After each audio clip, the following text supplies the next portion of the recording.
மாண்புமிகு முதலமைச்சர் அவர்கள் அவருடைய உடல்நலம் பற்றி விசாரிப்பதற்காகத்தான் மரியாதை நிமித்தமாகத்தான் அவரை இன்றைக்கு நான் சந்தித்தேன் என்பதை தெரிவித்துக் கொள்கிறேன்.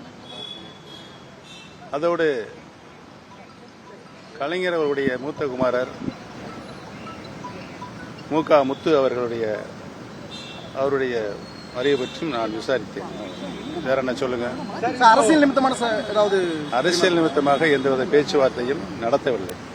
மரியாதை நிமித்தமாக அவருடைய உடல்நலம் பற்றிய விசாரிப்பதற்காக மட்டுமே இந்த சந்திப்பு நடைபெற்றது என்பதை தெரிவித்துள்ளது. பாரதிய ஜனதா கூட்டணியிலிருந்து இன்னைக்கு வாக் அவுட் பண்ணியிருக்கிறீங்க. தேசிய ஜனநாயக கூட்டணியிலிருந்து எல்லாருக்கும் முழு மனதோட இந்த முடிவு எட்டப்பட்டதா? நீங்கள் கேட்கின்ற கேள்விகள் அனைத்திற்கும் காலையில் அனைத்து இந்திய அண்ணா முன்னேற்ற கழகத்தினுடைய தொண்டர்கள் உரிமை மீட்பு குழுவினுடைய அரசியல் ஆலோசகர் அத்தனைக்கும் பதிலளித்து விட்டார். உரிய பதிலை அளித்திருக்கார். எதிர்காலத்தில் திமுகவுடன் கூட்டணி வைக்கக்கூடிய வாய்ப்பு இருக்கா அல்லது அது ஜெயலலிதா அவங்களுடைய முடிவுப்படி தீய சக்தி தான் பாக்குறீங்களா? எதிர்காலத்தில் அரசியலில் நண்பர்களும் இல்லை எதிரிகளும் இல்லை என்ற நிலைதான் கடந்த கால வரலாறு.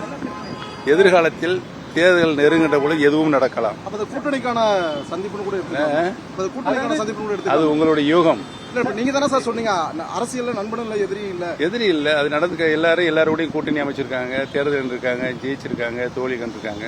அது நடைமுறையில் ஜனநாயகத்தில் நடந்து தானே இருக்குது.